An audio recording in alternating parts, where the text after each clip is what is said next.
करम दाद बेटा, अब उठ जा। आखिर कब तक सोता रहेगा? देख दिन चढ़ाया है। मैं जो उस वक्त सारी रात पानी की बारी देकर अब घर वापस आकर फजर के बाद सोया था।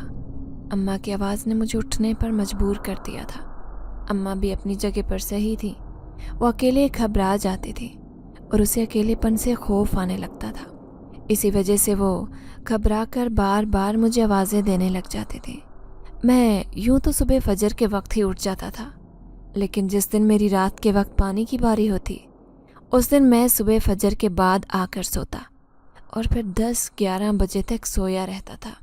अब भी जैसे ही 10 बजे अम्मा ने घबरा कर मुझे आवाज़ें देना शुरू कर दी और अम्मा की आवाज़ सुनते ही मैं उठकर बैठ गया, क्योंकि मुझे मालूम था कि अब अम्मा मुझे सोने नहीं देगी और मैं चाहूँ भी तो अपनी नींद पूरी नहीं कर सकता। मैं उठकर बाहर नलके से मुँह हाथ धोने चला गया। सूरज उस वक्त अपनी पूरी आबोताब से चमक रहा था और नलके का पानी एक ठंडक का एहसास दिलाने लगा। मैं अच्छी तरह नलके से मुँह हाथ धोकर अंदर आया था। तब तक अम्मा मेरे लिए गर्मा गर्म खाना लेकर आ गई थी। अम्मा के हाथ का बना हुआ खाना तो मुझे बहुत पसंद था और मैं मिनटों में ही अपनी प्लेट चट कर जाता था। उस वक्त भी यही हुआ। अम्मा ने मेरे लिए करेले पका रखे थे और तंदूर के साथ गरम गरम रोटी खाकर मुझे जैसे सुरूर सा आ गया था और दोबारा मेरी नींद से आंखें बंद होने लगी। ताहम अम्मा ने मुझे दोबारा सोने की कोशिश करता देख कर कहा, करमदाद बस कर दे, और कितना सोएगा? कुछ अपनी बूढ़ी माँ पर भी रहम कर। मुझे अकेले रह रह कर खौफ आने लग गया है। मैं अकेली क्या दीवारों से बातें करूं? अम्मा ये कहते हुए रूहान सी हो गई, लेकिन मैं फ़ौरन नहीं उठ बैठा और अम्मा से कहा, अम्मा क्यों घबराती हो? अपना ही तो घर है, तुम्हें अकेलेपन से क्यों खौफ आने लग गया है? तो अम्मा कहने लगी, ना जाने क्या बात है, अक्सर मेरा दिल घबराने लगता है और ऐसा लगता है जैसे कुछ हो जाएगा। ध्यान तेरे में ही अटका रहता है और मैं तुझे किसी भी कीमत पर खोना नहीं चाहती। तेरे बचपन का वो वाक़या मेरे दिमाग पर सवार रहता है। यही वजह है कि जब भी मैं बुरे ख़यालात से घबरा जाती हूँ तो फिर तुझे तंग करने लग जाती हूँ। अम्मा ने एक गहरा सांस भरते हुए कहा। मैं अम्मा की हालत को जानता था। अम्मा मेरे मामले में इसी तरह परेशान रहती थी और इसी वजह से वो अक्सर इस तरह की बातें करने लग जाती। ताहम मैंने उन्हें तसल्ली दी और कहा, अम्मा तुम घबराया न करो, मैं बिल्कुल ठीक हूँ और ना ही मुझे कुछ होगा। मैंने अम्मा को तसल्ली देते हुए कहा तो अम्मा कहने लगी, करमदाद मेरी एक बात मानेगा? देख तू 22 का हो गया है, अब तू शादी कर ले। इस उम्र में तो तेरे माँ बाप के घर में तू पैदा हो चुका था और तू अभी तक शादी के लिए तैयार नहीं है। देख मुझे इस तरह तंग मत कर। मैं तेरे बच्चों को अपनी गोद में खिलाना चाहती हूँ। तू शादी कर लेगा, तेरा घर बार हो जाएगा तो मैं भी खुश और मुतमईन होंगी। अम्मा ने कहा तो मैं एक गहरा सांस भर कर रह गया। मुझे पहले इस बात का इल्म था कि अम्मा की तान शादी पर ही आकर टूटेगी। ताहम आज मैं अम्मा के अंदाज से सोचने लगा था, क्योंकि अम्मा की अब ये रोज़ रोज़ की शिकायत होने लगी थी। उन्हें अकेलेपन से घबराहट होती थी। वो अक्सर वहमों का शिकार हो जाती। यही वजह थी कि वो बार बार मुझे इस बात पर इसरार करती थी कि मैं शादी कर लूं, जबकि मैं शादी के नाम से अभी दूर भागता था। घर में मुश्किल से गुजारा चल रहा था। ज़मीनों से जो कमाई आती थी उसकी बदौलत मेरा और अम्मा का खर्च तो बड़ी मुश्किल से पूरा होता। तो फिर एक नया फ़र्द लाकर घर में उसकी ज़िम्मेदारी कैसे पूरी करूँगा? यही बात मुझे शादी करने से रोकती थी। लेकिन अम्मा की बात भी अपनी जगह ठीक थी कि आखिर घर में बहू आ जाती तो अम्मा का भी दिल लगा रहता और अम्मा का ध्यान इधर उधर हो जाता। यही वजह थी कि मैंने आज अम्मा को हाँ कह दिया और कहा कि आप कोई नई लड़की देख लें जो आपको अच्छी लगती है, आप मेरी शादी उससे कर दें। मेरी रजामंदी पाते ही अम्मा का चेहरा जैसे खिल सा गया और कहने लगी कि मुझे यकीन था कि तुम मेरी बात ज़रूर मानोगे। और फिर अम्मा ने इर्द गिर्द की लड़कियों के नाम गिनवाना शुरू कर दिए। लेकिन मैंने अम्मा से यही कहा कि आप खुद अपने लिए कोई बहू मुंतखब कर ले, मुझे कोई एतराज़ नहीं है। मैं ये कहकर उठा और घर से बाहर खेतों की तरफ चला आया। पीछे अम्मा मुझे ढेरों दुआएं देती रह गईं। मेरा नाम करमदाद है और मेरी उम्र 22 साल है। मैं खूबसूरत और जवान आदमी हूँ। अपनी माँ के साथ गांव के एक छोटे से घर में रहता हूँ। यूँ तो हमें 2 वक्त की रोटी आसानी से मुयस्सर हो जाती है, लेकिन फिर भी ज़रूरियात ज़िंदगी पूरा करने के लिए काफ़ी मेहनत करनी पड़ती है। अब्बा की थोड़ी सी ज़मीन थी जिस पर मैं खेती बाड़ी करता हूँ और उससे जो मुनाफा मिलता है उसके साथ हमारा गुजर बसर होता है। अम्मा चूँकि घर पर ही रहती हैं, उन्होंने घर पर ही कुछ बकरियां पाल रखी हैं जिनका दूध बेचकर गुजारा हो जाता है। मैं जब छोटा था तो अब्बा खेतों में काम कर रहे थे और सांप के डसने की वजह से उनके जिस्म में जहर फैल गया था और उनका इंतकाल हो गया था। अम्मा ने जवानी में ही बेवगी की चादर ओढ़ ली थी। इस बेवगी को खूब निभाया। अम्मा ने अपने तौर पर बहुत मेहनत की और मुझे परवान चढ़ाया। मैं अम्मा अब्बा की बड़ी मन्नत मुरादों वाली औलाद था, क्योंकि अम्मा की शादी को 8 बरस गुजर चुके थे, लेकिन उनके घर औलाद नहीं हुई थी। फिर अम्मा को किसी ने बताया कि दूसरे गांव में एक बाबा जी हैं, वो औलाद के लिए दवा देते हैं और जिसके यहाँ औलाद नहीं होती वो शर्तिया उसे औलाद होने की नवीद देते हैं। अम्मा को चूँकि अपना बच्चा चाहिए था, इस वजह से अम्मा ने फ़ौरन वहाँ से दवाई लाने का सोचा और अब्बा को भी अपने साथ हमनवा बना लिया। दादी ने जो ये सुना तो दादी कहने लगी कि ऐसा तो नहीं हो सकता, और वैसे भी तुम बांझ हो, चिड़िया का बच्चा भी नहीं पैदा कर सकती। अम्मा को ये बात बहुत दिल को लगी और वह अब्बा के सर हो गई कि हो ना हो मुझे वहाँ से दवा लेकर आनी है। जब मैंने सारे दर आजमा लिए हैं, हर जगह दुआ करके फरियाद करके देख लिया है, तो अब यहाँ भी एक बार मुझे आजमा लेने दे। अम्मा ने बड़ी लजाहत से अब्बा को राज़ी किया तो अब्बा भी तैयार हो गए और उन बाबा जी से दवाई लेने के लिए अम्मा को साथ लेकर गए। बाबा जी ने अम्मा को दवा दी और कहा कि 1 महीने बाद दोबारा आकर मुझसे दवा लेकर जाना। यूँ अम्मा ने अभी सिर्फ 3 महीने की दवाई खाई थी कि अम्मा को खुशखबरी मिल गई और उसके बाद दादी और अब्बा ने तो अम्मा को हथेली का छाला बनाए रखा। यूँ मेरी पैदाइश के वक्त खुशियाँ मनाई गईं। 8 साल बाद में पैदा हुआ तो दादी ने पूरे गांव में मिठाई बांटी थी। मैं भी कुछ दिन का ही था कि एक दिन कुछ ख्वाजा सरा नाचने के लिए चले आए। गांव में जब भी किसी के घर बच्चा पैदा होता तो ख्वाजा सरा खुशी के मारे नाचे जाते और यूँ उनको कुछ खैरात वगैरह दी जाती। ख्वाजा सरा अपने काम में मसरूफ़ थे। दादी और अम्मा का ध्यान उनकी तरफ था, लेकिन इस दौरान ना जाने मुझे कौन अपने ही घर से अगवा करके ले गया। जब तक इस बात का एहसास हुआ तब तक बहुत देर हो चुकी थी। दादी और अम्मा ने इर्द गिर्द की तरफ मुझे बहुत ढूंढा, लेकिन ऐसा लगता था जैसे मुझे ज़मीन खा गई हो या आसमान निकल गया हो। खैर, अम्मा बताती हैं कि 2 दिन के बाद तुम उसी तरह बिल्कुल सही सलामत घर के दरवाजे के बाहर दहलीज पर खड़े थे। तुम्हारे रोने की आवाज़ सुनकर जब तुम्हारे अब्बा ने बाहर जाकर देखा तो फ़ौरन तुम्हें उठाकर अंदर ले आए। हमें समझ नहीं आई कि अगर तुम कहीं गए थे तो तुम्हें किसने अगवा किया था और फिर तुम वापस कैसे आए। आज तक ये वाक़या एक मुअम्मा बना हुआ था। कोई भी इस वाक़े की हकीकत को नहीं जानता था। अम्मा इसीलिए मेरी तरफ से बहुत घबराई रहती। उनका ख्याल था कि शायद मुझ पर कोई आसिब है या फिर मुझ पर किसी की नज़र है। इसी वजह से मेरे साथ ये गैर मामूली वाक़या हुआ, लेकिन मुझे इस वाक़े की कोई टेंशन नहीं थी। असल टेंशन तो मुझे अम्मा की थी, क्योंकि अम्मा जब भी मेरी फ़िक्र लेती तो बीमारी उन पर हमलावर हो जाती, और यही वजह थी कि मैं अम्मा को बहुत समझाता, लेकिन वो भी क्या करती। अम्मा ने उस दिन से लेकर आज तक मुझे हथेली का छाला बनाए रखा। यूँ तो अब्बा का इंतकाल मेरी 7 साल की उम्र में ही हो गया था। उसके बाद से आते ही अम्मा ने मुझे पाला पोसा और उनकी ज़िंदगी का कुल हासिल मैं ही रह गया था। वो भी सब बातें मेरे साथ ही करती, लेकिन मैं बदले में अम्मा के साथ इतनी बातें नहीं करता था। यही वजह थी कि अम्मा को आजकल घर की खामोशी बहुत महसूस होने लगी। उनका ख्याल था कि घर पर बहू को आ जाना चाहिए। अम्मा तो बहुत इश्तियाक से प्रोग्राम बनाती, लेकिन मैं अभी शादी नहीं करना चाहता था, इसीलिए अम्मा को टाल देता। ताहम वक्त उसी तरह गुजर रहा था।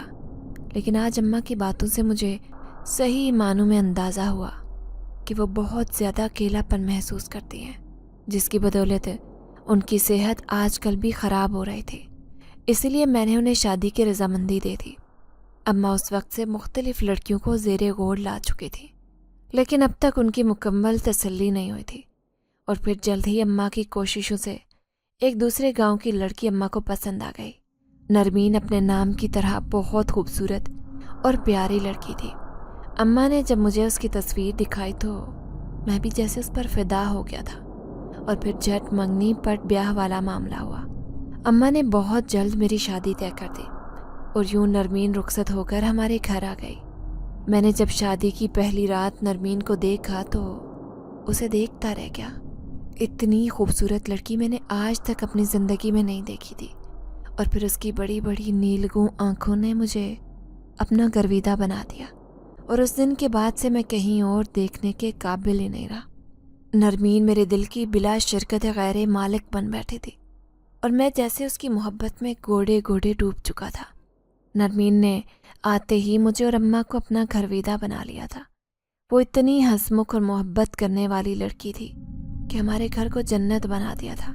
اماں اور میں اب نرمین کے بغیر ایک قدم بھی نہیں اٹھاتے۔ ہر بات میں نرمین کی رائے کو اہمیت دی جاتی، اور اس سے پوچھ کر معاملات طے کیے جاتے۔ نرمین کے آنے کے بعد سے گھر کے حالات بہت بہتر ہو گئے تھے۔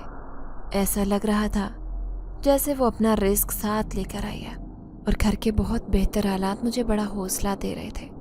انہیں دنوں جب میری شادی کو 1 مہینہ ہو چکا تھا تو اماں نے نرمین کے ہاتھوں سے میٹھا پکوا کر سارے گاؤں میں بانٹا۔ اماں کا خیال تھا کہ نرمین کے ہاتھ جیسا ذائقہ سارے گاؤں کو کھانا چاہیے، کیونکہ اس جیسا کھانا کوئی بھی دوسرا نہیں بناتا، اور یہ بات حقیقت تھی۔ حالانکہ میں جو اماں کے کھانے کو سب سے زیادہ پسند کرتا تھا، اب نرمین کے ہاتھوں کا کھانا کھانے کا عادی ہو گیا تھا۔ نرمین میں خوبصورتی کے ساتھ ساتھ ذائقہ اور سگڑ پن بھی موجود تھا۔ یہی وجہ تھی کہ نرمین نے میرا دل چٹکیوں میں جیت لیا تھا۔ اب میں نرمین کے بغیر ایک پل بھی نہیں گزارتا تھا۔ شادی کے دن گزرنے کا پتہ ہی نہیں چلا۔ نرمین کو 6 ماہ گزر گئے تو اماں کو اولاد کی فکر ستانے لگے۔ ان کا خیال تھا کہ اگر پہلے بچے میں تاخیر ہو جائے تو پھر معاملہ زیادہ خراب ہو جاتا ہے، اس لیے بہتر یہی ہے کہ پہلے ایک بچہ پیدا کر لیا جائے تو پھر دوسرے کے لیے وقفہ کر لیا جائے۔ لیکن نہ جانے کیا بات تھی، ابھی تک ہمارے اولاد نہیں ہوئی تھی۔ مجھے تو ویسے بھی اتنی ٹینشن نہیں تھی، لیکن نرمین کو بھی اس معاملے میں کوئی خاص فکر نہیں تھی۔ اس لیے میں نے اماں کو بھی ٹال دیا اور یہی کہا کہ اماں، ابھی تک شادی کو دن ہی کتنے ہوئے، کچھ وقت ٹھہر جاؤ، پھر خود بخود اولاد ہو جائے گی۔ اماں خاموش ہو گئی، لیکن نہ جانے کیا بات تھی، ان کے دل میں اس بات کا ڈر بیٹھ چکا تھا کہ اگر ان کے ہاں اولاد دیر سے ہوئی تو شاید میرے بھی دیر سے ہو۔ اور پھر اسی لیے ایک دن میں نے نرمین سے پوچھا کہ اگر اسے بھی اولاد کی خواہش ہے تو میں شہر جا کر اسے چیک کروا کر لاتا ہوں۔ لیکن نرمین کا کہنا تھا کہ نہیں، ابھی کچھ وقت انتظار کر لیتے ہیں، جب ہونا ہوگی ہو جائے گی۔ نرمین نے لاپرواہی سے جواب دیا تو میں بھی خاموش ہو گیا۔ اماں کی جلد بازی اور ان کی محبت میں سمجھ سکتا تھا، لیکن نرمین نے چونکہ ابھی منع کر دیا تھا، اسی لیے میں اس کے ساتھ بھی زبردستی نہیں کر سکتا تھا۔ ہمارے گھر کا ماحول اچھا جا رہا تھا، لیکن اولاد نہ ہونے کی وجہ سے اماں آج کل پریشان رہتی تھی، اور وہ بات بے بات جیسے نرمین کو تانا دیتی۔ نرمین بیچاری آنکھوں میں آنسو بھر لاتی، لیکن وقتی طور پر عارضدہ ہونے کے بعد وہ پھر سے پہلے کی طرح ہو جاتی۔ لیکن ایک دن میں جب شام کو کھیتوں سے واپس آیا تو آج میری طبیعت کچھ ٹھیک نہیں تھی۔ سر میں درد تھا اور جسم میں شدید حرارت محسوس ہو رہی تھی۔ میں آتے ہی اپنے بستر پر لیٹ گیا۔ نرمین نے دیکھا تو میرا سر دبانے لگی۔ اس کے سر دبانے سے مجھے کچھ سکون محسوس ہوا اور میں سو گیا۔ پھر ایک عجیب سے احساس کے تحت میری آنکھ کھلی۔ مجھے ایسا لگ رہا تھا جیسے وہ میرے قریب بیٹھی ہے اور مسلسل میرا سر دبا رہی ہے، لیکن آنکھ کھلنے پر جب دیکھا تو کمرے میں کوئی موجود نہیں تھا۔ میں بہت حیران ہوا اور پھر یہی سوچا کہ شاید چونکہ میں سر دباتے دباتے سو گیا تھا، اسی وجہ سے مجھے ایسا محسوس ہوا ہے۔ جبکہ نرمین تو باورچی خانے میں تھی۔ میں اٹھ بیٹھا اور اٹھ کر باہر آ گیا۔ نلکے میں منہ ہاتھ دھونے کے بعد मैं बावर्ची खाने में नरमीन के पास ही चला आया और उससे कहा कि तुम कब बाहर आई, मैं अंदर तुम्हारा इंतज़ार कर रहा था। जबकि वो कहने लगी कि मैं तो थोड़ी देर बाद ही आ गई थी, क्योंकि बावर्ची खाने का कुछ काम था और खाना भी बनाना था। नरमीन ने लापरवाही से जवाब दिया तो मैं उसे देखता रह गया, जबकि मुझे वाज़ेह तौर पर नींद में भी उसकी बात का एहसास हो रहा था कि कोई मुसलसल मेरा सर दबा रहा है। अगर वो नरमीन नहीं थी तो फिर कौन थी? नरमीन की तरफ देखते हुए मुझे बड़ा अजीब सा एहसास हुआ। ये एहसास मुझे पहले कभी नहीं हुआ था, लेकिन ना जाने क्यों मैं एकदम चौंक सा गया और ऐसे नरमीन को देखने लगा जैसे मैं उसे बरसों से जानता हूँ। हालांकि हमारी शादी को अभी सिर्फ 6 माह हुए थे और हमारी घरेलू ज़िंदगी अच्छी गुजर रही थी, लेकिन उस वक्त नरमीन की तरफ देखते हुए मेरा दिल एकदम खौफ से सिकुड़ गया था और मैं जैसे आज उसे पहली बार देख रहा हूँ। मैं मुसलसल टिकटिकी बांधे नरमीन की तरफ देख रहा था कि इतने में अम्मा की आवाज़ सुनाई दी। वो मुझसे मेरी तबीयत का पूछ रहे थे। अम्मा को तबीयत का बताकर मैंने कहा, अम्मा मैं सोच रहा हूँ कि नरमीन को उसके घर वालों से मिलवा लाऊं। जब से इसकी शादी हुई है ये एक बार भी वहाँ नहीं गई है। इसका भी दिल चाह रहा होगा कि अपने घर वालों से मुलाकात करे। मैंने अम्मा से कहा तो अम्मा कहने लगी, हाँ हाँ क्यों नहीं, तुम बहू को मिलवा लाओ। कमाल है, मेरा तो इस तरफ ध्यान ही नहीं गया। अम्मा ने कहा तो मैंने नरमीन की तरफ देखा जिसका चेहरा एकदम धुआं सा हो गया था। उसके चेहरे पर अजीब सी बेचैनी फैली हुई थी, जबकि मुझे कहने लगी, अरे नहीं नहीं, इसकी ज़रूरत नहीं है। मेरे घर वाले खुद ही किसी दिन आकर मुझसे मिल जाएंगे, आप जहमत ना करें। आपको वैसे भी ज़मीनों पर जाना होता है तो थक जाते हैं। नरमीन ने कितने बौखलाए हुए अंदाज में कहा। मैं तो जैसे खामोश हो गया। मुझे बहुत हैरानी हुई कि आखिर नरमीन अपने घर जाने की वजह से इतनी परेशान क्यों हो रही है, जबकि मैं तो इसे सिर्फ मिलवाने के लिए ले जाना चाहता था। मैं खामोशी से चारपाई पर लेट गया और आंखों पर हाथ रख लिया। उन 6 माह के बारे में सोचा तो ख्याल आया कि नरमीन ने तो एक बार भी अपने घर वालों का जिक्र नहीं किया और ना ही कभी उनसे मिलने की ख्वाहिश का इजहार किया। तो आखिर ऐसा क्यों है? नरमीन क्यों अपने घर वालों से नहीं मिलना चाहती और क्यों नहीं वो अपने घर वालों का जिक्र करती? मुझे एकदम से बेचैनी सी होने लगी और मैं बहू और नरमीन को देख रहा था। वो उस वक्त बावर्ची खाने में मसरूफ़ थी और अपना ध्यान काम की तरफ लगाए हुए थी। ताहम उसके माथे पर सोच की लकीरें वाज़ेह थी और उसके चेहरे पर बेचैनी फैली थी। मैं चुपचाप उसकी तरफ देखता जा रहा था और सोचता जा रहा था। अगले दिन जब मैं खेतों में काम कर रहा था तो मेरे साथ एक अजीब सा वाक़या पेश आया। मैं फसल को काटता हुआ एक तरफ रखता जा रहा था और जैसे ही मैं एक गट्ठर उठाकर वापस रखने के लिए आया तो न जाने कहाँ से एक सांप ने मुझ पर हमला कर दिया और उसने एकदम से मेरे पैर पर काट लिया। मुझे संभलने का मौका ही नहीं मिला और मैं तकलीफ़ की शिद्दत से वहीं पर गिर गया। मेरा पाँव नीला पड़ने लग गया था। उस वक्त इर्द गिर्द कोई भी नहीं था जिससे मैं मदद मांग लेता। न जाने क्यों बेसाख्ता मेरे मुंह से नरमीन निकला और कुछ ही देर में नरमीन वहाँ पर आ भी गई। हैरत अंगेज़ तौर पर जब उसने सांप का काटा हुआ देखा तो उसने ना जाने क्या पढ़कर मेरे पैर पर फूंका और फिर मेरे पैर पर अपना हाथ फेरा तो कुछ ही देर में वो बिल्कुल ठीक हो गया था। सांप का जहर ना जाने कहाँ चला गया था और मैं अपने पैर पर खड़ा हो गया। नरमीन को हैरानी से मैंने देखा और पूछा, नरमीन आखिर तुम्हें कैसे पता चला कि मेरे साथ ऐसा कुछ हुआ है? तुम यहाँ पर कैसे आ गई, जबकि तुम तो घर से निकलती ही नहीं हो और कहीं भी आती जाती नहीं हो? तो फिर आज आखिर तुम यहाँ कैसे आ गई और तुमने मेरे पाँव पर क्या पड़कर फूंका था जिससे मैं बिल्कुल ठीक हो गया हूँ? मैंने हैरानी से नरमीन से पूछा तो वो चुपचाप सर झुकाए अपनी उंगलियां मरोड़ने लगी, लेकिन मुझे तो उसके जवाब से गर्ज था। इसीलिए मैंने दोबारा उससे पूछा, नरमीन आखिर क्या बात है, मुझे बताओ तो सही। मुझे कभी कभी ऐसा महसूस होता है जैसे तुम मेरे साथ होकर भी मेरे साथ नहीं हो, तुम मुझसे कुछ छुपा रही हो। मैंने बहुत दफ़ा ये बात महसूस की, लेकिन तुम मुझे अपने बारे में कुछ बताती नहीं हो।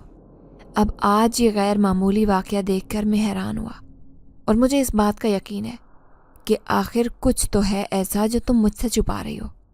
मैंने बड़े वसूख से नरमीन से कहा तो वो एक गहरा सांस भरते हुए कहने लगी, करमदाद, दरअसल सच तो ये है कि मैं एक जिन जाती हूँ और मेरा ताल्लुक जन्नात की दुनिया से है। नरमीन के मुंह से ये बात सुनकर मेरे पैरों तले से ज़मीन से रख गए थे और मैं हैरानी से फ़क्त चेहरा लिए उसकी तरफ देखता रह गया। ताहम सच बताने के बाद नरमीन के चेहरे पर इत्मीनान सा फैल गया था और वो कहने लगी कि मैं ये सच तुम्हें बहुत पहले बता देना चाहती थी, लेकिन एक बात का खौफ मुझे सच बताने से रोकता था कि कहीं तुम मुझे खुद से दूर ना कर दो, कहीं तुम मुझे खुद से अलग ना कर दो। इसीलिए ये हकीकत तुमसे छुपाई थी। इस हकीकत को छुपाने के लिए तुम मुझे माफ़ कर दो। नरमीन ने मेरी तरफ देखते हुए लजाजत से कहा तो मैंने खूब भरी आंखों से उसे देखा और कहा, नरमीन, आखिर तुम एक जिनजादी कैसे हो सकती हो? मेरी शादी एक जिनजादी से कैसे हो सकती है? मैंने नरमीन से कहा तो वो कहने लगी, हो सकती है, क्यों नहीं हो सकती? अभी तुम बहुत सारी हकीकतों से बाखबर नहीं हो, इसी वजह से तुम ऐसी बात कर रहे हो। नरमीन ने कहा तो मैं हैरानगी से उसकी तरफ देखने लगा और कहा, आखिर ऐसी कौन सी हकीकत है जो मैं नहीं जानता? मैंने नरमीन से कहा तो वो एक गहरा सांस भरकर कहने लगी, आज मैं तुम्हें सारी हकीकत बताऊंगी। आओ वहाँ पेड़ के नीचे चलकर बैठते हैं। मैं नरमीन के कहने पर उठ खड़ा हुआ और पेड़ के नीचे बिछी हुई चारपाई पर आकर बैठ गया। नरमीन भी मुझसे कुछ फासला रख कर बैठ गई। यूं तो नरमीन मेरी अपनी थी, मेरी बीवी थी और मुझे बहुत अजीज थी, लेकिन उस वक्त ना जाने क्यों मुझे उससे बहुत झिझक महसूस हो रही थी और एक अजीब सा खौफ मेरे दिल को अपनी लपेट में ले रहा था। मैंने नरमीन से कहा, मुझे जल्दी बताओ, आखिर क्या बात है? मेरे दिल को घबराहट हो रही है। आखिर ऐसी क्या बात है जो तुम मुझसे छुपा रही हो? और फिर नरमीन ने कहना शुरू किया, दरअसल ये बात तब की है जब आपकी वालिदा के घर औलाद नहीं हुई थी। आपकी अम्मी इधर उधर कई जगह पर इलाज की खातिर धक्के खाती फिर रही थी और फिर उन्हें किसी ने दूसरे गांव में मौजूद आमिल बाबा के बारे में बताया। उस आमिल बाबा ने उनको जो दवा दी थी, दरअसल वो दवा जिन्नात की थी और जिन्नात के दवा के ज़ेरे असर उनके यहाँ जल्द ही औलाद होने की खुशखबरी हो गई। और फिर जब तुम पैदा हुए तो उसके बाद जिन्नात के उसूलों के मुताबिक तुम्हें 2 दिन के लिए उनके कबीले में ले जाया गया। उस दिन तुम्हारे घर पर जो ख्वाजा सरा आए थे वो जिन्नात की तरफ से ही भेजे गए थे और फिर उस ख्वाजा सरा में से एक जिनज़ादा तुम्हें अपने साथ कबीले में लेकर गया था। वहाँ पर तुम्हारी पैदाइश का जश्न मनाया गया था और वहीं पर मेरी बात तुम्हारे साथ तय कर दी गई थी। मैं उसी जिनज़ादे की बेटी हूँ जो तुम्हें यहाँ से उठा कर ले गया था।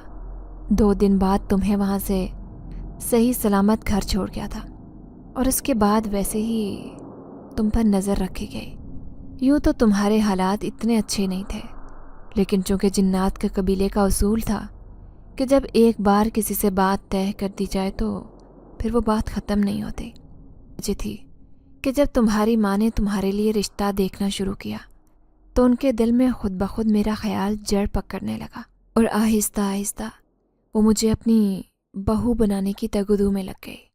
और फिर बहुत ही जल्द मेरा रिश्ता बाकायदा तौर पर तुम्हारे साथ तय कर दिया गया और मैं शादी करके रुखसत होकर तुम्हारे घर आ गई। तुम्हारी अम्मी को भी नहीं पता कि मैं एक जिन जाती हूँ और उन्हें ये भी नहीं पता कि तुम जिन्नात के दवा खाने से पैदा हुए हो, लेकिन चूंकि उन्हें औलाद चाहिए थी और जिन्नात को अपना कबीला बढ़ाना था, इसीलिए उन्होंने तुम्हारी अम्मी को वो दवा दी थी। देखा जाए तो तुम्हारा ताल्लुक भी जिन्नात की दुनिया से ही है, सिर्फ तुम्हें पैदा इंसान की दुनिया में किया गया है। नरमीन ने अपनी बात मुकम्मल की तो उसका इंकशाफ सुनकर मेरे पैरों तले से ज़मीन निकल गई। मुझे इस बात का यकीन ही नहीं आ रहा था कि मैं भी जिन्नात के कबीले से ही हूँ। मैं कभी ये सोच भी नहीं सकता था कि मेरा ताल्लुक उस दुनिया से होगा। मैं तो नरमीन के जिनज़ादी होने का सोचकर हैरान और परेशान था, लेकिन अपने बारे में तो मेरा ये गुमान भी नहीं था। और अब जब नरमीन के मुंह से ये सारी हकीकत सुनी तो मैं दंग रह गया। मेरे 2 दिन गायब रहने का वाक़या, जो कि आज तक एक मुअम्मा बना हुआ था, एकदम से जैसे हल हो गया था। अम्मा अक्सर मेरे सामने वो बात दोहराती थी और मुझे कहती थी, करमदाद, मुझे तो यकीन ही नहीं आ रहा था कि अल्लाह ने दोबारा तुझे मेरी झोली में डाल दिया। میں تو یہی سمجھتی تھی کہ میں تجھے کھو چکی ہوں، لیکن نہ جانے کون بھلا مانس تجھے 2 دن بعد ہمارے گھر واپس چھوڑ گیا تھا۔ اماں اکثر اس بھلے مانس انسان کو دعائیں دیتے، لیکن انہیں کیا معلوم تھا کہ جس نے مجھے اغوا کیا تھا وہی مجھے واپس چھوڑ کر گیا تھا، اور انہیں چونکہ اس واقعے کی حقیقت بالکل بھی معلوم نہیں تھی، اسی وجہ سے وہ اکثر حیرانی کا اظہار کرتی رہتی۔ میں بھی اماں کے منہ سے پہلی بار جب یہ واقعہ سن رہا تھا تو میں خود دنگ رہ گیا تھا۔ آخر کوئی کسی نومولود بچے کو اٹھا کر کیوں لے جائے گا، اور کیوں وہ اسے 2 دن بعد واپس بھی چھوڑ جائے گا؟ مجھے خود بھی اس حقیقت کی سمجھ نہیں آ رہی تھی، اور کبھی کبھار میں یہ سوچتا کہ شاید اماں نے کوئی خواب دیکھا تھا جسے وہ حقیقت مان بیٹھی تھی، لیکن نہیں، یہ واقعہ تو مجھے دادی اور ابا نے بھی سنایا تھا۔ اسی وجہ سے تو میں اس واقعے کے سیاق و سباق سے واقف تھا۔ نرمین میرے چہرے پر پھیلی سوچیں دیکھ کر کہنے لگی، میں جانتی ہوں کرمداد، تمہارے لیے یہ سب کچھ سننا بہت مشکل ہے۔ تمہیں بہت ساری حقیقتوں کی خبر ہی نہیں تھی، اور اب جب تمہیں سب کچھ پتہ چل گیا ہے تو تمہارا اس طرح پریشان ہونا قدرتی ہے۔ تمہاری ماں چاہتی ہے کہ میں اولاد پیدا کروں، لیکن میں اسی وجہ سے اولاد نہیں پیدا کر رہی کیونکہ وہ جنات کے قبیلے کو دینا پڑے گی، اور میں اسے اپنے سے دور نہیں رکھ سکتی۔ نرمین نے کہا تو میں بے چین سا ہو گیا۔ تاہم میں نے اسے کہا کہ آؤ گھر چلتے ہیں، اس وقت اماں انتظار کر رہی ہوں گی۔ میرے کہنے پر نرمین اٹھ کھڑی ہوئی اور ہم دونوں گھر چلے آئے۔ اماں نے مجھے اور نرمین کو ایک ساتھ آتے دیکھا تو حیرانگی سے پوچھنے لگی، ارے بہو، تم کہاں چلی گئی تھی؟ کیا ہوا، سب ٹھیک تو ہے؟ اماں نے نرمین سے پوچھا تو میں نے انہیں کہا، ہاں سب ٹھیک ہے۔ دراصل نرمین کھیت دیکھنا چاہتی تھی تو میں اسے اپنے ساتھ لے گیا تھا، جلدی میں آپ کو بتانا بھول گیا، معافی چاہتا ہوں۔ میں نے اماں سے کہا تو اماں کہنے لگی، کوئی بات نہیں، مجھے بس فکر ہو رہی تھی کہ آخر بہو کہاں چلی گئی۔ اگر مجھے پتا ہوتا کہ تمہارے ساتھ ہے تو میں پریشان نہ ہوتی۔ اماں یہ کہہ کر اپنے کام میں مصروف ہو گئی، تاہم میرے چہرے پر پریشانی اور سوچ کی لکیریں واضح تھیں۔ اس دن کے بعد سے میرے سوچنے کا انداز بدل چکا تھا، اور اب میں اکثر پریشان رہتا تھا۔ کام کاج میں بھی دل نہیں لگ رہا تھا، اور طبیعت بھی خراب رہنے لگی تھی۔ ہر وقت مجھے بخار چڑھا رہتا۔ اماں نے کچھ دن دیکھا تو ایک دن پریشانی سے میرے پاس آ کر بیٹھ گئی اور کہنے لگی، کرمداد، تجھے کیا ہو گیا ہے؟ اچھا بھلا تھا، تیری صحت بھی ٹھیک تھی، لیکن کچھ دنوں سے نہ تو تیری صحت ٹھیک ہے اور نہ ہی پہلے کی طرح بات کرتا ہے، اور نہ ہی تو کام کاج کی طرف دھیان دے رہا ہے۔ آخر مسئلہ کیا ہے؟ اماں نے محبت سے میرے بالوں میں انگلیاں پھیرتے ہوئے کہا تو میں اماں کی طرف دیکھ کر رہ گیا، لیکن میرے اندر اماں کو سچ بتانے کی ہمت نہیں تھی۔ آخر میں اماں کو کیا بتاتا؟ اسی لیے اماں سے بس یہی کہا کہ گرمی کی وجہ سے کچھ طبیعت ٹھیک نہیں رہتی، جلد ہی میں ٹھیک ہو جاؤں گا، تم فکر مت کرو۔ اماں کو تو میں نے ٹال دیا، لیکن خود سمجھ نہیں آ رہی تھی کہ آخر میں ساری صورتحال سے کیسے باہر نکلوں اور کس طرح سے میں اماں کو اس سب کے بارے میں بتاؤں۔ اسی لیے میں نے نرمین سے بھی اس بارے میں مشورہ کیا، لیکن اس کے پاس بھی اس بات کا کوئی جواب نہیں تھا۔ اس کا کہنا تھا کہ اگر میرے پاس اس بات کا کوئی جواب ہوتا تو میں تمہیں پہلے ہی حل بتا دیتی۔ مجھے تو خود سمجھ نہیں آ رہی، ہمیں کسی بھی وقت اپنے قبیلے جانا پڑ سکتا ہے، اور یہ بھی ہو سکتا ہے کہ ہم کبھی واپس نہ آ سکیں، اور اماں کو اس سب کے بارے میں بتانا بہت ضروری ہے، وہ کچھ بھی نہیں جانتی۔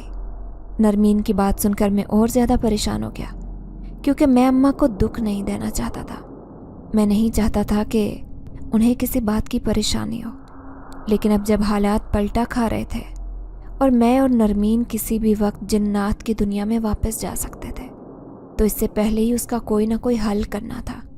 ابھی تو ہم ایک درمیان اپنی زندگی جی رہے تھے، نہ تو ہم پورے انسان تھے اور نہ ہی پورے جنات تھے۔ سمجھ نہیں آ رہی تھی کہ پھر اس صورتحال سے کیسے نکلا جائے۔ اور پھر اسی دن سوچ بچار میں مجھے ایک دم سے خیال آیا، اور میں نے اسی پر عمل کرنے کا سوچا۔ میں نے سب سے پہلے نرمین سے اس سلسلے میں بات کی، اور میرا مشورہ سن کر نرمین کی آنکھیں چمک اٹھیں اور وہ کہنے لگی، اس سے بہتر اور کیا بات ہو سکتی ہے؟ یقیناً اس سے بہتر اور کوئی بات نہیں ہو سکتی۔ نرمین نے مجھے ہمت دی، اور میں نے اسی دن ہی جا کر दूसरे गांव में मौजूद उस आमिल बाबा से मुलाकात की। ये वही आमिल बाबा थे जिन्होंने अम्मा को दवा दी थी और फिर उनकी दवा से मेरी पैदाइश हुई थी। आमिल बाबा ने जब सारी बात सुनी तो कहने लगे, हाँ ये सच है, कभी कभार बेऔलाद जोड़ों को मैं जिन्नात की दवा दे देता हूँ और जिन्नात की दवा से उनके घरों में औलाद हो जाती है। तुम्हारी माँ को भी मैंने इसी तरह दवा दी थी। अब अगर तुम जिन्नात की औलाद हो तो इसमें मेरा तो कोई कसूर नहीं है। मैंने तो वो दवा उनकी भलाई के लिए दी थी, क्योंकि तुम्हारी माँ बहुत मिन्नतें समाजतें कर रही थी और बहुत रो पीट रही थी। आमिल बाबा ने कहा तो मैंने उन्हें कहा कि मैं जानता हूँ इसमें आपका कोई कसूर नहीं है, लेकिन मुझे अब इस मामले का हल चाहिए। मैं आगे अपनी औलाद चाहता हूँ और मेरी औलाद तब तक नहीं हो सकती जब तक मैं जिन्नात की दुनिया में वापस न चला जाऊँ, या फिर मैं वो दुनिया छोड़कर इंसान की दुनिया में न रह जाऊँ। अब आप मुझे बताएं, आखिर ये कैसे मुमकिन है?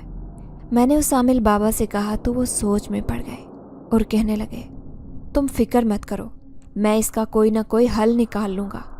अगर तुम और तुम्हारी बीवी इंसानों की दुनिया में रहना चाहते हो और आम इंसानों की तरह ज़िंदगी गुजारना चाहते हो तो मैं ज़रूर इसका कोई ना कोई हल सोच लूँगा। आमिल बाबा ने मुझे तसल्ली देते हुए कहा तो मैं भी जैसे मुतमईन हो गया था।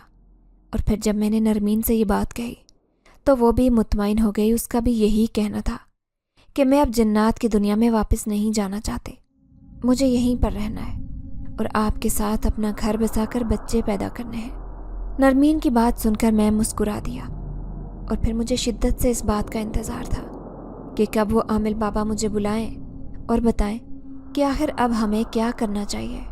उन्हीं दिनों में अम्मा की तबीयत कुछ ठीक नहीं थी। अम्मा बिस्तर पर जा लगी। उन्हें एक ही गम सताने लगा था कि हमारे घर औलाद हो जाए और अम्मा मरने से पहले अपने पोते पोती का मुंह देख ले। मैंने अम्मा को बहुत समझाया और कहा कि आप इस तरह दिल बर्दाश्ता ना हो, अभी तो आपने बहुत जीना है। आप अपने पोते पोतियों के मुंह देखेंगी, उन्हें खिलाएंगी, लेकिन अभी इंतज़ार करें। अम्मा तो जैसे बेसब्री हुए जा रही थी। उनका कहना था कि 1 साल से ज़्यादा हो गया है, अभी तक तुम्हारे आंगन में फूल नहीं खिला। मैं कैसे दिन गिन गिन कर गुजार रही हूँ, तुम्हें क्या खबर। अम्मा ये कहते हुए रो पड़ी। मैं और नरमीन बेबसी से एक दूसरे की तरफ देख कर रह गए। हमें समझ ही नहीं आ रही थी कि अम्मा को इस हालत में सच्चाई से कैसे आगाह करें। उन्हें कैसे बताएं कि अभी हम औलाद पैदा नहीं कर सकते, क्योंकि अभी तो हमारा खुद का कोई पता नहीं कि हम कौन हैं और क्या हैं। और फिर ये उसके 2 दिन बाद की बात है जब एक दिन आमिल बाबा खुद ही चले आए। आमिल बाबा को अचानक अपने सामने देखकर मैं और नरमीन हैरान रह गए। हमें सिर्फ अम्मा की फिक्र थी कि अम्मा को अभी तक सच्चाई के बारे में कुछ पता नहीं था, तो ये ना हो कि अम्मा की तबीयत बिगड़ जाए। आमिल बाबा आए तो वही हुआ। अम्मा ने सबसे पहला सवाल यही किया कि आखिर क्या बात है, आमिल बाबा क्यों आए हैं। अम्मा ने परेशानी से मुझे पूछा तो मैंने नरमीन की तरफ देखा। नरमीन की आंखों में इस बात का जवाब था और फिर मैंने एक फ़ैसला करते हुए अम्मा को अपने और नरमीन के बारे में सब सच बता दिया। अम्मा ये सुनकर हैरत के मारे दंग रह गई। उन्हें जैसे अपने कानों पर यकीन नहीं आ रहा था। वो कभी मेरा चेहरा देखती और कभी नरमीन का चेहरा देखती और फिर रोने लगती। कहने लगी, आखिर ये मेरे साथ क्या हो गया है, ज़िंदगी ने मेरे साथ इतना बड़ा मजाक कैसे कर लिया। मेरा बेटा भी एक जिनज़ादा और बहू भी एक जिनज़ादी है। मैं ये कभी सोच भी नहीं सकती थी कि ऐसा कुछ होगा। अम्मा रोते हुए यही कहे जा रहे थे। मैं और नरमीन अम्मा के करीब खड़े बेबसी से उन्हें देख रहे थे और फिर मैंने अम्मा से कहा, अम्मा आप फिक्र मत करें, अब हमने आमिल बाबा से बात कर ली है। हम जिन्नात की दुनिया छोड़कर उनसे अपना सारा ताल्लुक़ तोड़कर अब एक आम इंसान बनकर यहीं पर रहेंगे और अपनी ज़िंदगी गुजारेंगे। फिर हम अपनी औलाद भी पैदा कर सकेंगे। अभी तो चूँकि हमारे ऊपर जिन्नात का हक़ है, इसी वजह से हम अपनी औलाद भी पैदा नहीं कर सकते। आप दुआ करें कि हमारे सारे मामले आसान हो जाएं। आप हमारी माँ हैं, आपने बड़ी मोहब्बत और शफ़क़त से हमें पाला है, इसीलिए मैं चाहता हूँ कि मेरी ज़िंदगी के इस मोड़ पर आप मेरा मुकम्मल साथ दें। मैंने अम्मा के हाथ थामते हुए अम्मा से कहा तो भी की आंखों से मुस्कुराती और मेरा चेहरा अपने हाथों में लेकर कहने लगी, करमदाद तू मेरा बेटा है, चाहे कोई कुछ भी कहे, میں کبھی اس حقیقت سے انکار نہیں کر سکتی اور نہ ہی کوئی اس حقیقت کو بدل سکتا ہے۔ میں نے تجھے جنم دیا ہے اور پالا پوسا ہے۔ میں کبھی بھی تجھے کسی موقع پر تنہا نہیں چھوڑوں گی۔ نہ جانے تو نے کیسے یہ فرض کر لیا کہ میں تجھے اکیلا چھوڑ دوں گی۔ اگر تو نے پہلے ہی مجھے سب کچھ بتا دیا ہوتا تو شاید میں اس کا کوئی نہ کوئی حل نکال لیتی۔ ہاں، لیکن اس ایک معاملے میں مجھ سے غلطی ہو گئی کہ میں نے نرمین کے معاملے میں زیادہ جانچ پڑتال نہیں کی اور تیری شادی نرمین سے کروا دی۔ لیکن یہ سب قسمت میں اسی طرح سے طے تھا اور اسی طرح ہونا تھا۔ اسی لیے آج ہمارے گھر کی نرمین بہو ہے۔ اماں نے نرمین کو دیکھتے ہی کہا تو میں نے اماں سے کہا، اماں یہ سب کچھ پہلے سے ہی طے تھا، اسی لیے ایسا ہوا ہے۔ اب آپ فکر مت کرو اور عامل بابا کو اپنا عمل کرنے دیں۔ عامل بابا نے عمل کا انتظام کر لیا ہوا تھا اور ساری تیاری مکمل تھی۔ مجھے اور نرمین کو انہوں نے اپنے سامنے بیٹھنے کا کہا اور اماں کو وہاں سے ہٹ کر دور بیٹھنے کا بولا، اور پھر عامل بابا نے اپنی پڑھائی شروع کی اور کالے موتیوں کی تسبیح سے ایک ایک کر کے دانہ گرانے لگی۔ عامل بابا نہ جانے کیا پڑھائی کر رہے تھے، لیکن میں اور نرمین ایک دوسرے کا ہاتھ تھامے خاموشی سے بیٹھے تھے۔ عامل بابا کچھ دیر تک پڑھائی کرتے رہے اور پھر ایک دم سے جیسے میرے اور نرمین کے جسم میں طاقت کم ہونا شروع ہو گئی۔ مجھے ایسے محسوس ہو رہا تھا جیسے میرا بی پی بہت لو ہو گیا ہو اور میرے جسم میں خون کا ایک قطرہ بھی باقی نہ بچا ہو۔ میرا ہاتھ نرمین کے ہاتھ سے چھوٹ گیا تھا اور میں جیسے ایک طرف کو گر گیا تھا۔ دوسری طرف نرمین کی حالت بھی کچھ مختلف نہیں تھی، وہ بھی اسی طرح گر گئی تھی۔ اماں ہم دونوں کو دیکھ کر ایک دم سے آگے بڑھی جب عامل بابا نے انہیں منع کر دیا اور کہا کہ ابھی آگے مت آنا، اور پھر وہ مسلسل اپنی پڑھائی جاری رکھے ہوئے تھے۔ پڑھائی کرتے کرتے وہ اٹھے اور آ کر انہوں نے ہم دونوں کے اوپر پھونک ماری اور پھر مجھے کچھ ہوش نہیں رہا۔ پھر جب مجھے ہوش آیا تو تب تک نرمین ابھی بھی بے ہوش تھی۔ میں اپنے دکھتے سر کو تھام کر اٹھا اور دیکھا اماں پریشانی سے ہمارے قریب ہی موجود تھی اور ان کے ہاتھ میں تسبیح تھی جسے وہ مسلسل پڑھ رہی تھی۔ مجھے ہوش میں آتا دیکھ کر اماں نے بے ساختہ خدا کا شکر ادا کیا اور کہنے لگی، شکر ہے کرمداد تجھے ہوش آ گیا۔ اب نرمین کو بھی ہوش آ جائے تو میں شکرانے کے نفل ادا کروں کہ اس نے تو میرے دونوں بچوں کو زندگی بخشی۔ اماں نے کہا تو میں نے نرمین کی طرف دیکھتے ہوئے اماں سے پوچھا، نرمین کو اب تک ہوش نہیں آیا؟ تو اماں نے نفی میں سر ہلایا اور کہنے لگی کہ ابھی تک نہیں آیا۔ عامل بابا نے کہا تھا کہ 24 سے 48 گھنٹوں میں ہوش آ جائے گا، اب دیکھو کب تک آتا ہے۔ اماں نے پریشانی سے کہا تو میں نے بھی سر ہلا دیا۔ تاہم اماں کہنے لگی، شکر ہے عامل بابا کا عمل کامیاب ہو گیا ہے اور اب تم دونوں ایک عام انسان ہو۔ اب تم دونوں میرے بچے ہو اور ہمیشہ میرے ساتھ رہو گے۔ مجھے اب جنات کی طرف سے کوئی پریشانی نہیں ہوگی، وہ کسی بھی وقت آ کر تم لوگوں کو لے جا سکتے ہیں۔ میں اس بات سے بہت زیادہ خوش ہوں۔ اماں نے جب کہا تو میرا دل بھی خوشی سے معمور ہو گیا کہ ایک بڑی پریشانی میرے سر سے ہٹ چکی تھی، کیونکہ اب یہ معاملہ ہو گیا تھا کہ میں نرمین کو بھی نہیں چھوڑ سکتا تھا اور خود اس کے ساتھ بھی نہیں جا سکتا تھا۔ اگر میں وہاں چلا جاتا تو اماں کا کون خیال رکھتا؟ اماں تو بالکل اکیلی پڑ جاتی، جو میرے ہونے سے بھی اکثر اس بات کا گلہ کرتی تھی کہ میں اس سے باتیں نہیں کرتا اور گھر میں سارا دن اکیلے گزارنا پڑتا ہے۔ اگر میں یہاں سے چلا جاتا تو پھر وہ کتنا اداس ہوتی اور شاید گنتی کے چند دن بھی نہ جی پاتی۔ یہی وجہ تھی کہ میں نے عامل بابا سے مل کر اس کا یہی حل نکالا تھا کہ وہ جنات کا حق ہمارے اوپر سے ختم کروا دیں۔ ہم دونوں میاں بیوی یہیں رہ کر اپنی باقی زندگی کے دن گزاریں اور اماں کی خدمت کریں۔ جبکہ عامل بابا کا عمل کامیاب ہو گیا تھا اور میں ہوش میں آ گیا تھا۔ میں بے حد مطمئن تھا اور اب اس بات کا انتظار کر رہا تھا کہ نرمین بھی ہوش میں آ جائے اور ہمارا گھرانہ مکمل ہو جائے۔ اماں تو شکرانے کے نفل ادا کرنے چلی گئی تھی، جبکہ میں نرمین کے سرانے ہی بیٹھا ہوا تھا، اور آج بھی وہ اتنی ہی خوبصورت تھی جتنی مجھے پہلے دن لگی تھی۔ اس کی خوبصورتی میں بال برابر بھی فرق نہیں آیا۔ نرمین جتنی خوبصورت تھی وہ اتنی ہی آسانی کے ساتھ میرے دل کے سنگھاسن پر براجمان ہو گئی، اور اس کی محبت میرے دل میں اتنی پھوٹنے لگی تھی کہ نس نس میں دوڑنے لگی۔ یہی وجہ تھی کہ میں نرمین کو کسی بھی حال میں چھوڑنا نہیں چاہتا تھا اور ساری زندگی اس کے ساتھ رہ کر اپنی زندگی گزارنا چاہتا تھا۔ نرمین کے سرہانے بیٹھے ہوئے مجھے کافی دیر ہو چکی تھی، اور پھر کافی دیر کے بعد اب مجھے نرمین کی پلکوں میں ارتعاش محسوس ہوا۔ کچھ دیر بعد وہ ہوش میں آ گئی۔ نرمین کو ہوش میں آتا دیکھ کر میں نے بے ساختہ اللہ کا شکر ادا کیا۔ اس کا ہوش میں آنا اس بات کی دلیل تھا کہ وہ بھی اب مکمل آدم زادی ہے اور اس کا جنات کی دنیا سے کوئی تعلق نہیں ہے۔ اب وہ ہمارے ساتھ یہیں پر رہے گی۔ وہ خود بھی اس بات سے خوش تھے کیونکہ وہ بھی جنات کی دنیا سے تنگ آ چکے تھے اور یہاں پر رہ کر ایک عام زندگی گزار کر میرے ساتھ اپنا گھر بنانا چاہتی تھی۔ اماں نے جب ہم دونوں کو باہر آتے دیکھا تو بے ساختہ اللہ کا شکر ادا کیا اور کہنے لگی، بہو، آج مجھے ایسا لگ رہا ہے جیسے میں تجھے صحیح معنوں میں رخصت کروا کر لائی ہوں۔ مجھے ایسا لگ رہا ہے کہ آج تم دونوں کی شادی ہوئی ہے۔ مجھے اپنا گھر بہت ہلکا لگ رہا ہے اور سارے گھر میں خوشحالی محسوس ہو رہی ہے، اماں نے محبت بھرے لہجے میں نرمین سے کہا، اور ہم دونوں کے اوپر صدقے کے نوٹ وار کر ایک طرف رکھ دیا تاکہ جب صبح فقیر آئے تو اسے پکڑا سکیں۔ پھر میں اور نرمین بے ساختہ اماں کے گلے لگ گئے۔ اس واقعے کو گزریا 6 برس ہو چکے ہیں۔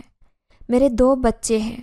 میں اور نرمین انہیں پا کر بہت خوش ہیں اور اماں سارا دن ان کے ساتھ لگی رہتی ہیں۔ ان کے سب کام کرنا اماں کی ذمہ داری ہے اور نرمین کو تو وہ بچوں کا کوئی بھی کام نہیں کرنے دیتی، اور اماں کو اتنا مطمئن اور بچوں کے ساتھ مگن دیکھ کر میں اور نرمین بہت زیادہ خوش ہوتے ہیں۔ نرمین کو کبھی کبھار اپنے والدین کی یاد ستاتی ہے، آخر وہ ایک بیٹی ہے، لیکن پھر وہ یہ سوچ کر مطمئن ہو جاتی ہے کہ جب اس کے والدین کا دل موم ہو گیا تو وہ خود بخود کسی دن آ کر اس سے مل لیں گے، کیونکہ نرمین تو وہاں جا نہیں سکتے، اور اس بات کا بھی اطمینان ہے کہ اس نے جو بھی فیصلہ کیا وہ بالکل ٹھیک تھا، کیونکہ اس کا خواب پورا ہو چکا تھا، ایک چھوٹا سا گھر، بچے اور پرسکون زندگی۔ نرمین کو اس سے بڑھ کر کچھ بھی نہیں چاہیے تھا۔ یہی وجہ تھی کہ وہ اپنی پچھلی زندگی کو مکمل طور پر بھول چکی تھی۔ بس کبھی کبھار ماں باپ کی یاد ستاتی اور وقتی طور پر انہیں یاد کر کے وہ بچوں میں مگن ہو جاتی، اور میں نرمین کے ہونے پر اللہ کا جتنا بھی شکر ادا کرتا وہ کم تھا۔